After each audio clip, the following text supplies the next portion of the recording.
आज हम बात करेंगे एक ऐसे छोटे से डिवाइस के बारे में जिसने मेडिकल फील्ड में बहुत बड़ी क्रांति ला दी है, पल्स ऑक्सीमीटर। ये वही डिवाइस है जो कोविड-19 के समय हर घर तक पहुंच गया था और जिसे डॉक्टर हर मरीज की उंगली में लगाते हैं। लेकिन आखिर ये मशीन काम कैसे करती है, इसका साइंस क्या है और मेडिकल स्टूडेंट्स को इसमें क्या क्या जानना चाहिए, यही सब हम आज की वीडियो में समझेंगे। तो चलिए शुरू करते हैं। पल्स ऑक्सीमीटर एक नॉन इन्वेसिव डिवाइस है, यानी बिना खून निकाले ये हमें खून की ऑक्सीजन सैचुरेशन बता देता है। इसमें 2 लाइट बीम्स काम करती है। Red light 660 nm, infrared light 940 nm।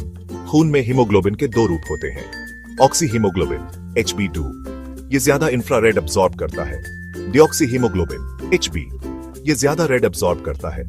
तो जब ये लाइट हमारी उंगली से गुजरती है तो फोटो डिटेक्टर यह माप लेता है कि कितनी रेड और कितनी इंफ्रारेड अब्सॉर्ब हुई है। इसी से ऑक्सीजन सैचुरेशन का अंदाजा लगाया जाता है।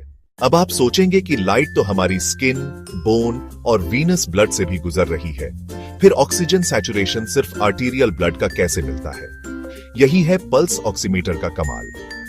यह सिर्फ पल्सेटाइल चेंजेस डिटेक्ट करता है, यानी जब हार्ट धड़कता है तो आर्टीरियल ब्लड वॉल्यूम बढ़ता और घटता है। स्किन और वेन्स कांस्टेंट रहते हैं तो उनकी एब्जॉर्प्शन कैंसिल हो जाती है। इसी वजह से इसे कहा जाता है पल्स ऑक्सीमीटर। अब थोड़ा साइंस की तरफ चलते हैं। पल्स ऑक्सीमीटर का बेसिक प्रिंसिपल है बीयर-लैम्बर्ट लॉ। यह लॉ कहता है कि किसी भी सॉल्यूशन में लाइट एब्जॉर्प्शन प्रोपोर्शनल होती है उस मॉलिक्यूल की कॉन्सेंट्रेशन से, और पाथ लेंथ से मतलब हीमोग्लोबिन की जितनी मात्रा होगी उतनी ही लाइट एब्जॉर्ब होगी।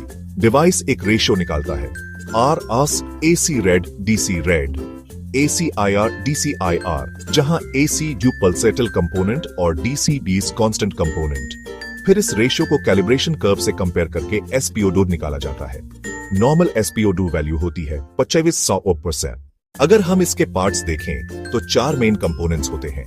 पिट LED लाइट सोर्स, रेड और इंफ्रारेड लाइट एमिट करता है। 2 फोटो डिटेक्टर, ट्रांसमिटेड लाइट को डिटेक्ट करता है। 3 माइक्रो प्रोसेसर, रेशियो कैलकुलेट करता है और सैचुरेशन निकालता है।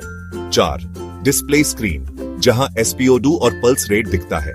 कई ऑक्सीमीटर्स में प्लीथिस्मोग्राफ वेव फॉर्म भी दिखता है जो आर्टीरियल पल्सेशन का ग्राफ होता है।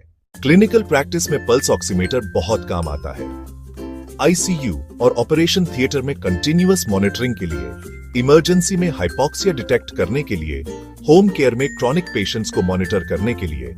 लेकिन ध्यान रहे, यह सिर्फ ऑक्सीजन सैचुरेशन बताता है, CO2 का लेवल नहीं। इसलिए